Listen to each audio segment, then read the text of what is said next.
नमस्कार दोस्तों, मैं हूँ अमित त्यागी और आज मेरे साथ जुड़ रही हैं रांची से एक ऐसी मेहमान जिन्होंने बीती रात कौन बनेगा करोड़पति में पूरे 1 करोड़ रुपए जीते। मेरे साथ है नाज़िया, जो इस सीज़न की 2020 की पहली करोड़पति, क्योंकि इनके हाथ में 1 करोड़ रुपए आए हैं और साथ-साथ एक अच्छा संदेश भी दिया है कि महिलाएँ ज़्यादा से ज़्यादा आएँ, गेम खेलें और सब महिलाओं को प्रेरणा दें। तो नाज़िया, बहुत-बहुत बधाई 1 करोड़ रुपए जीतने की। जी, बहुत-बहुत धन्यवाद। कैसा था वो मंज़र जब बच्चन साहब ने अनाउंस किया कि आपने जीत लिए हैं पूरे 1 करोड़ रुपए, तो उस वक़्त की जो एक फ़ीलिंग होती है, जो एहसास होता है, कैसा था वो मंज़र? जी, बिल्कुल अद्भुत। मुझे नहीं लगता है कि उस चीज़ को हम पैसों से तोल सकते हैं। जो वो खुशी है और मिस्टर बच्चन से मिलने जी, की जो खुशी है और जिस तरह का प्रोत्साहन वो देते हैं और जैसा आपने कहा कि जो मेरा मैसेज था महिलाओं के लिए और लड़कियों के लिए कि ज़्यादा से ज़्यादा लड़कियों को आज़ादी मिले और वो हिम्मत करें आगे आने की। तो मैं ये बात कहती तो बहुत से बहुत कितने लोग सुनते, शायद 200 या 400 जो मेरे साथ जुड़े हैं मेरे सोशल मीडिया पे।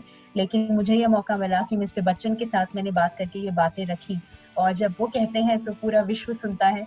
तो मुझे लगता है इससे बड़ी उपलब्धि और जीत मेरे लिए कोई हो नहीं सकती थी कि मेरे मेरे दिल के करीब जो बातें हैं और जिन चीज़ों पे मैं विश्वास करती हूँ, वो उन्होंने उसको प्रोत्साहित किया और उन्होंने खुद वो बातें लोगों से कही।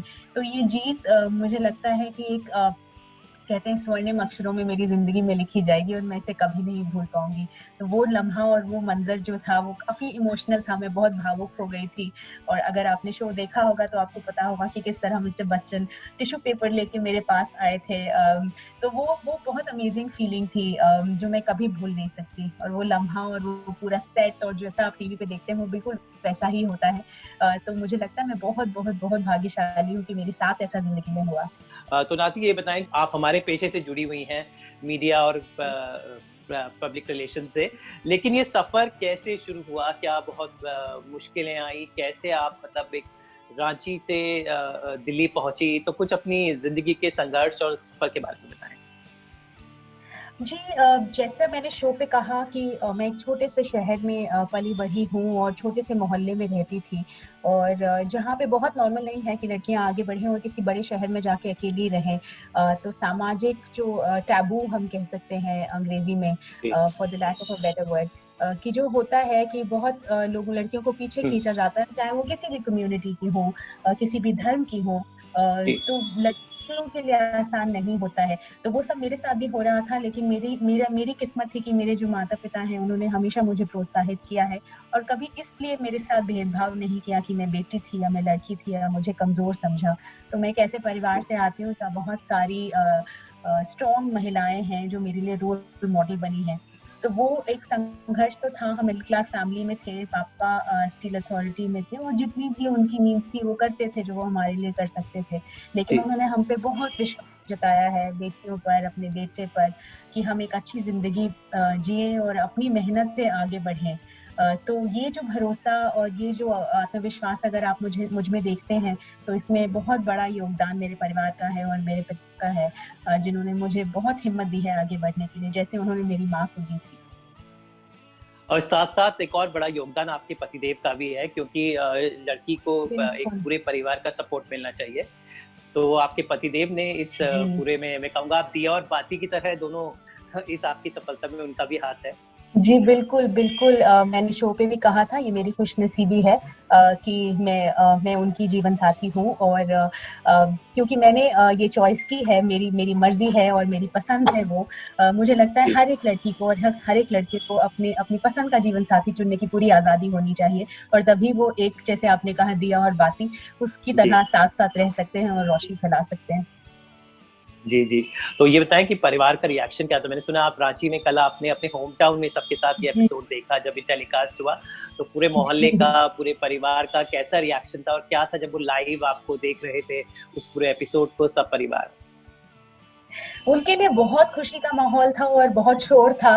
अ, सब खुशी से उछल रहे थे और बहुत खुशियाँ मना रहे थे और उन्हें बहुत गर्व था कि मैंने जिस तरह से गेम को खेला है और बहुत सारे उनको भी कॉल्स आए काफ़ी लोगों के कि ये बहुत बहुत अच्छे से नाज़िया ने गेम को खेला है और जो उनका आत्मविश्वास झलक रहा था। तो जब आप अपने ही जी, परिवार से अपनी इतनी तारीफ़ सुनते हैं क्योंकि ऐसे मौके बहुत कम आते हैं कि जब हम फैमिली में होते हैं तो हम एक-दूसरे की तारीफ़ नहीं करते, हम उनको नहीं बताते कि हम उनसे कितना कितना प्यार करते हैं या वो मेरी ज़िंदगी में क्या मायना रखते हैं। तो ये जो मौका था, लोगों ने खुल के अपने एक्सप्रेशंस को और अपने को व्यक्त किया, अपने जज़्बातों को, तो ये मेरे लिए बहुत ओवरवेलमिंग था। वो पूरा सेटअप जो उन्होंने लगाया था, स्क्रीनिंग कर रहे थे हम एक हॉल में, और बहुत ही अमेजिंग फीलिंग थी। छोटे बच्चों से लेके बड़े बुजुर्ग तक सब थे मेरे साथ। तो जब मैं कहती हूँ कि मेरे परिवार का बहुत बड़ा योगदान रहा है, तो कल बस उसी जीत को सेलिब्रेट करने का एक मौका था हमारे। ये मैं आपसे फिर से आपको गेम पर ले जाना चाहूंगा। तो जो एपिसोड में कल जो काफी कुछ इंटरेस्टिंग ट्विस्ट एंड टर्न्स आए, तो एक सवाल जो आपको करोड़पति बना सकता था, वहां आप शायद आपने फ्लिप किया। तो बताएं कैसा था वो मौका, और आपने 7 करोड़ रुपए छोड़ दिए, आपने वो रिस्क नहीं लिया, तो कैसा था ये पूरा आखिरी पड़ाव शो का? मेरे लिए मैं एक बहुत स्ट्रॉन्ग पोजीशन से खेल रही थी, क्योंकि 12.5 लाख तक मैंने कोई लाइफलाइन नहीं यूज़ की थी। तो मेरे लिए एक बहुत अच्छी बात ये हो गई कि जो मुश्किल सवाल थे उस पे मैं लाइफलाइन यूज़ कर सकती थी, और 1 करोड़ का सवाल था, उस जो पहला सवाल आया था उस पे मेरी नज़र जो थी वो सही दिशा में जा रही थी, लेकिन मैंने वो रिस्क लेना ठीक नहीं समझा, क्योंकि एक लाइफलाइन मेरे पास बची थी, और क्योंकि आप 7 करोड़ में लाइफलाइन यूज़ नहीं कर सकते, तो वो एक बहुत बड़ी बेवकूफ़ी होती है उस लाइफलाइन को ज़ाया कर देना, रिस्क लेना। तो इसीलिए मैंने वो क्वेश्चन फ्लिप कर दिया, और जब वो क्वेश्चन आया तो उस क्वेश्चन के बाद वो क्वेश्चन मुझे आता था, तो मैंने थोड़ा सा एलिमिनेशन टेक्निक करके उस क्वेश्चन को सॉल्व किया। तो वो मुझे लगा कि बहुत मदद हो गई मुझे कि लाइफलाइंस मेरे पास थी और मैं उनका सही इस्तेमाल कर पाई। जहाँ तक 7 करोड़ का सवाल है, तो जो भी ये शो देखेंगे, मैं उनको सिर्फ कहना चाहती हूँ कि जब तक आप बिल्कुल पूरी तरह से श्योर ना हो, प्लीज़ ये रिस्क ना लें, और आप तभी ये सवाल खेलें, तभी ये प्रश्न अटेम्प्ट करें जब आपको बिल्कुल पता है, जो मेरे साथ नहीं था। मैंने सुभाष चंद्र बोस की आखिरी की ज़िंदगी के बारे में पढ़ा है, बट शुरुआती जो आज़ाद हिंद गवर्नमेंट की बात हो रही थी उसके बारे में मुझे कोई अंदाज़ा नहीं था, और वहाँ से रिस्क लेना और 3,20,000 पे आ जाना, ये मैं नहीं चाहती, इसलिए मैंने उसे क्विट कर दिया।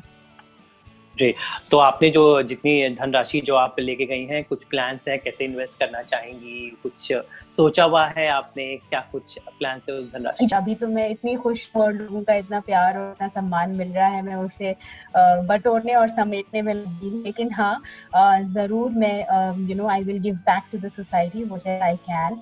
वो एक बहुत बड़ा हमारा रहता है कि हम प्री केबीसी भी वो करते रहे हैं, जो हमारी कैपेसिटी में हो सकता है वो हम करेंगे, कि हम ज़रूरतमंदों की मदद करें। और दूसरी चीज़ है, सास-ससुर हैं, उनकी मेडिकल नीड्स के लिए मैं कुछ इन्वेस्ट करना चाहती हूँ।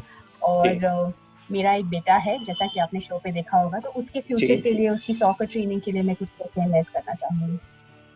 तो आपके बेटे का क्या रिएक्शन था? उन्होंने कल एक्सपीरियंस किया या आपकी जीत का लम्हा, and how did he congratulated you?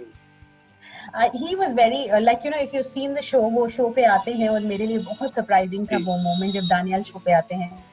और आज कल जब वो रात को देख रहे थे शो हमारे साथ, तो वो बार-बार चीयर कर रहे थे और बार-बार तालियां बजा रहे थे, क्योंकि एक बच्चे को पता नहीं होता है कि बैक स्टोरी में क्या चल रहा है, लेकिन जब वो टीवी पे प्रोमो देखता है तो उसे लगता है कि ये बहुत बड़ी बात है कि उसकी अम्मी जो है वो शो पे आ रही हैं, या उनका लोगो सोनी टीवी चला रहा है, तो ये एक बहुत बड़ी उपलब्धि है।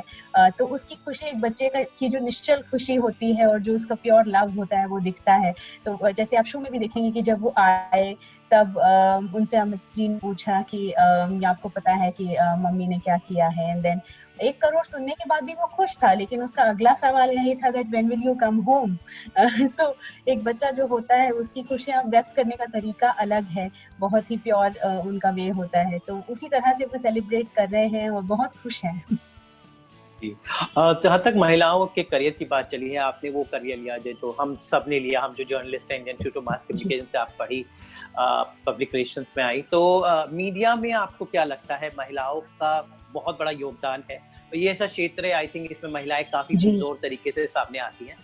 तो आपको क्या लगता है कुछ इस फील्ड की, जो कि आपका फील्ड है, महिलाओं को क्या सही मौके मिल रहे हैं, कितना, और कुछ कमी आपको लगती है और महिलाओं को आना चाहिए? और कहीं ना कहीं women because are better communicators, they communicate effectively. So आपको क्या लगता है मीडिया में महिलाओं का कितना बड़ा योगदान है?